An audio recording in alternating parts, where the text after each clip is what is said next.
ನಮಸ್ಕಾರ ಸ್ನೇಹಿತರೆ, ನಮ್ಮ ಚಾನೆಲ್ಗೆ ಮತ್ತೊಮ್ಮೆ ಹೃದಯಪೂರ್ವಕ ಸ್ವಾಗತ. ಇಂದು ನಾವು ಮಾಡುವ ದಕ್ಷಿಣ ಭಾರತದವರಿಗೆ ಎಲ್ಲರಿಗೂ ಭಾಳ ಇಷ್ಟವಾಗುವ ಬಿಸಿ ಬಿಸಿ ಹೊರಗೆ ಕರಕರ ಅನ್ನೋ ಥರ ಒಳಗೆ ಮೃದುವಾಗಿರುವಂಥ ರುಚಿಯಾದ ಮಸಾಲ ವಡೆ ರೆಸಿಪಿಯನ್ನು ನೋಡೋಣ ಬನ್ನಿ.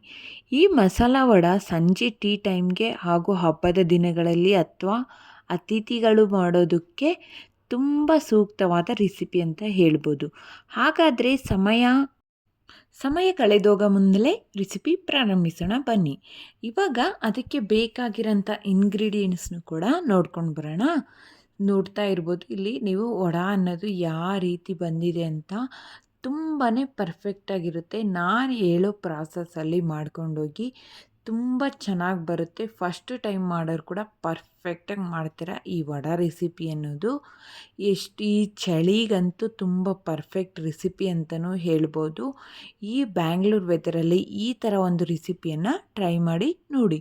ಇಲ್ಲಿ ನಾನು ಮೊದಲನೇದಾಗಿ ಒಂದು ಬೌಲ್ ಕಡಲೆಬೇಳೆನ 3 to 4 ಅವರ್ಸ್ನ ಸೋಕ್ ಮಾಡಿಬಿಟ್ಟು ಇಟ್ಕೊಂಡಿದ್ದೀನಿ. ಇಲ್ಲಿ ನೋಡ್ತಿರ್ಬೋದು, ಇಲ್ಲಿ ಕಡಲೆಬೇಳೆ ಅನ್ನೋದು ನೆನ್ಕೊಂಡಿದೆ ಚೆನ್ನಾಗೆ. ಸೊ ಇಲ್ಲಿ ನಾನು ಕಡಲೆಬೇಳೆನ ಮಿಕ್ಸಿ ಜಾರ್ಗೆ ಹಾಕ್ಕೊಂಬಿಟ್ಟು ರುಬ್ಕೊಳ್ತಾ ಇದ್ದೀನಿ. ಇದು ಫೈನ್ ಪೇಸ್ಟಾಗಿ ರುಬ್ಕೊಳ್ದೆ ಸ್ವಲ್ಪ ಅಲ್ಲಿ ಬೇಳೆ ತಗುಲ್ತಾ ಇರಬೇಕು. ಇಲ್ಲಾಂದರೆ ನೀವಿದು ಫೈನ್ ಪೇಸ್ಟಾಗಿ ರುಬ್ಕೊಂಡ್ರೆ ಸ್ವಲ್ಪ ಬೇಳೆ ಸಪ್ರೇಟ್ ತೆಗ್ದಿಟ್ಕೊಳ್ಳಿ ಅಷ್ಟೇ.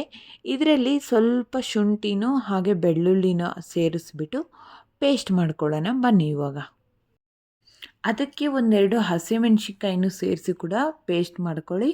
ನೋಡ್ತಾ ಇರ್ಬೋದು ನೀವು ಇಲ್ಲಿ ಯಾವ ಥರ ನಾನು ರುಬ್ಬಿ ಇಟ್ಕೊಂಡಿದ್ದೀನಿ ಅಂತ. ಸೊ ಇದಕ್ಕೆ ಸ್ವಲ್ಪ ಚಿಕ್ಕದಾಗಿ ಕಟ್ ಮಾಡ್ಕೊಂಡಿರೋ ಅಂಥ ಕೊತ್ತಂಬರಿ ಸೊಪ್ಪು, ಹಾಗೆ ಸ್ವಲ್ಪ ಬಂದ್ಬಿಟ್ಟು ಇದಕ್ಕೆ ಸಬ್ಸಿಗೆ ಸೊಪ್ಪನ್ನು ಕೂಡ ಸೇರಿಸ್ತಾ ಇದ್ದೀನಿ. ಇದಕ್ಕೆ ಮೇನ್ ಟೇಸ್ಟ್ ಅಂದರೆ ಸಬ್ಸಿಗೆ ಸೊಪ್ಪೆ. ಇದನ್ನು ಮಿಸ್ ಮಾಡದೆ ಈ ಸಬ್ಸಿಗೆ ಸೊಪ್ಪನ್ನು ಹಾಕ್ಕೊಳ್ಳಿ. ಹಾಗೆ ಇಲ್ಲಿ ಚಿಕ್ಕದಾಗಿ ಕಟ್ ಮಾಡ್ಕೊಂಡಿರೋಂಥ ಈರುಳ್ಳಿ ಹಾಗೆ ಸ್ವಲ್ಪ ಹಸಿ ಮೆಣಸಿನ್ಕಾಯಿನೂ ಕೂಡ ಸೇರಿಸ್ಕೊಳ್ತಾ ಇದ್ದೀನಿ. ಇದೆಲ್ಲನೂ ಸೇರಿಸ್ಕೊಂಡಿದ್ದಾದಮೇಲೆ ಇದಕ್ಕೆ ರುಚಿಗೆ ಎಷ್ಟು ಬೇಕೋ ನೋಡ್ಕೊಂಡ್ಬಿಟ್ಟು ಉಪ್ಪನ್ನು ಕೂಡ ಹಾಕ್ಕೊಳ್ತಿದ್ದೀನಿ. ಅದಕ್ಕೆ ಇಲ್ಲಿ ಬಂದುಬಿಟ್ಟು ಸ್ವಲ್ಪ ಜೀರಿಗೆನೂ ಸೇರಿಸ್ಕೊಳ್ತಾ ಇದ್ದೀನಿ. ನಾನು ಹಿಟ್ಟನ್ನು ಫೈನ್ ಪೇಸ್ಟಾಗಿ ರುಬ್ಬಿಟ್ಕೊಂಡಿದ್ದೀನಲ್ಲ, ಸೊ ಅದಕ್ಕೆ ಸ್ವಲ್ಪ ಬೇಳೆ ಹಾಕಿದರೆ ಇದು ಒಳ್ಳೆ ಟೆಕ್ಸ್ಚರ್ ಅನ್ನೋದನ್ನು ಕೊಡುತ್ತೆ. ವಡೆ ಕೂಡ ತುಂಬ ಕ್ರಿಸಿಪಿಯಾಗಿ ಬರುತ್ತೆ. ಈ ಟಿಪ್ನ ನೀವು ಫಾಲೋ ಮಾಡಿ ನೋಡ್ಕೊಳ್ಳಿ. ಇದೆಲ್ಲದನ್ನು ಸೇರಿಸ್ಕೊಂಡಿದ್ದಾದಮೇಲೆ ಇದನ್ನೆಲ್ಲನೂ ಒಂದು ದೊಡ್ಡ ಪ್ಲೇಟ್ ತಗೊಂಡ್ಬಿಟ್ಟು ಅದರಲ್ಲಿ ಹಾಕಿ ಚೆನ್ನಾಗಿ ಮಿಕ್ಸ್ ಮಾಡ್ಕೊಳ್ಳೋಣ. ಅದಕ್ಕೆ ಇದು ಸ್ವಲ್ಪ ಕ್ರಿಸಿಪಿಯಾಗಿ ಬರಬೇಕು ವಡೆ ಅಂದರೆ ಇಲ್ಲಿ ಸ್ವಲ್ಪ ನಾನು ಅಕ್ಕಿ ಹಿಟ್ಟನ್ನು ಕೂಡ ಸೇರಿಸ್ತಾ ಇದ್ದೀನಿ. ಹಾಗೆ ಸ್ವಲ್ಪ ಕಡಲೆ ಹಿಟ್ಟನ್ನು ಕೂಡ ಹಾಕಿ ಚೆನ್ನಾಗಿ ಕಲಿಸ್ಕೊಳ್ಳೋಣ. ಚೆನ್ನಾಗಿ ಮಿಕ್ಸ್ ಮಾಡ್ಕೋಬೇಕು ಇದನ್ನು. ಸೊ ಇದಕ್ಕೆ ಒಂದು ಚೂರು ವಾಟರ್ನ ಆ್ಯಡ್ ಮಾಡ್ಕೊಬಿಟ್ಟು, ತುಂಬ ವಾಟರ್ನ ಆ್ಯಡ್ ಮಾಡೋದಕ್ಕೆ ಹೋಗಬೇಡಿ. ಸೊ ಈ ಥರನ ಚೆನ್ನಾಗಿ ಪ್ರೆಸ್ ಮಾಡ್ಕೊಳ್ತು ಕಲಿಸ್ಕೊಳ್ಳಿ. ಆವಾಗ ಹಿಟ್ಟನ್ನು ಚೆನ್ನಾಗೇ ಹದವಾಗಿ ಕಲಿಸ್ಕೊಂಡಿದ್ದಾದಮೇಲೆ ಈಗ ಕೈಯಲ್ಲಿ ಸ್ವಲ್ಪ ನೀರು ಅಥವಾ ಎಣ್ಣೆ ಹಚ್ಕೊಂಡ್ಬಿಟ್ಟು ಆ ಹಿಟ್ಟನ್ನು ನಿಂಬೆಹಣ್ಣಿನ ಗಾತ್ರದಾಗಿ ಉಂಡೆ ತಗೊಳ್ಬೇಕು.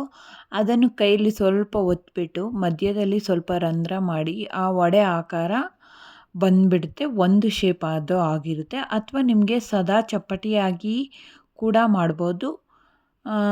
ನೆಕ್ಸ್ಟ್ ಬಂದುಬಿಟ್ಟು ಒಂದು ದೊಡ್ಡ ಪಾತ್ರೆ ಅಂದರೆ ಒಂದು ಬಾಣಲೆ ಇಟ್ಕೊಂಡ್ಬಿಟ್ಟು ಅದರಲ್ಲಿ ಎಣ್ಣೆ ಬಿಸಿ ಮಾಡ್ಕೊಳ್ಳಿ.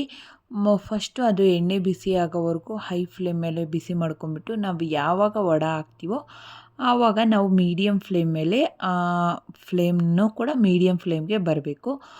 ಒಂದೇ ಸಲ ಜಾಸ್ತಿ ವಡೆಗಳನ್ನ ಹಾಕೋದಕ್ಕೆ ಹೋಗಬೇಡಿ. ನೀವು ಫಸ್ಟು ತುಂಬ ಕಡಿಮೆ ವಡೆಗಳನ್ನ ಅಂದರೆ ಸ್ವಲ್ಪ ಮೀಡಿಯಮ್ ನೋಡ್ಕೊಂಬಿಟ್ಟು ವಡೆಗಳನ್ನ ಹಾಕಿ, ಆವಾಗ ಎರಡು ಕಡೆ ಗೋಲ್ಡನ್ ಬ್ರೌನ್ ಬಣ್ಣ ಬರೋವರೆಗೂ ಗರಿ ಉರಿಯಬೇಕು. ಅದನ್ನು ಚೆನ್ನಾಗಿ ಅದನ್ನು ಫ್ರೈ ಮಾಡಿಕೊಂಡ್ರೆ ಎರಡು ಕಡೆನೂ ಗೋಲ್ಡನ್ ಬ್ರೌನ್ ಕಲರ್ ಬರಬೇಕು. ಆ ಥರ ಫ್ರೈ ಮಾಡ್ಕೊಳ್ಳಿ. ಆಮೇಲೆ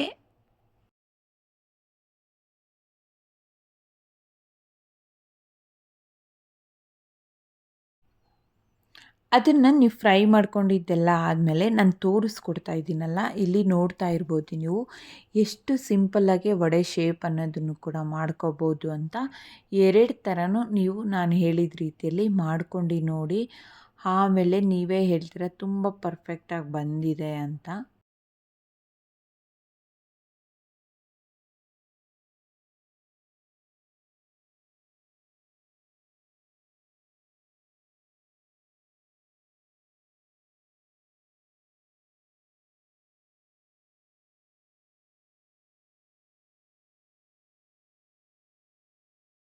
ಇವಾಗ ಒಂದೊಂದೇ ವಡೆಗಳನ್ನ ಬಿಸಿಯಾಗಿದೆ ಎಣ್ಣೆ, ಅದರಲ್ಲಿ ನಾನು ಒಂದೊಂದೇ ವಡೆಗಳನ್ನ ಸೇರಿಸ್ತಾ ಇದ್ದೀನಿ.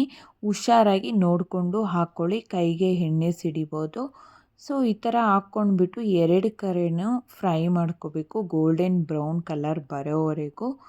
ಈ ಥರ ಫ್ರೈ ಮಾಡ್ಕೊಂಡಿದ್ದಾದಮೇಲೆ ಒಂದು ಟಿಶ್ಯೂ ಪೇಪರ್ ಮೇಲೆ ಇದನ್ನು ಹಾಕ್ಕೊಳ್ಳಿ, ಯಾಕೆಂದರೆ ಅದ್ರಾಗಿರೋ ಎಣ್ಣೆ ಎಲ್ಲನೂ ಹೀರ್ಕೊಳ್ಳುತ್ತೆ.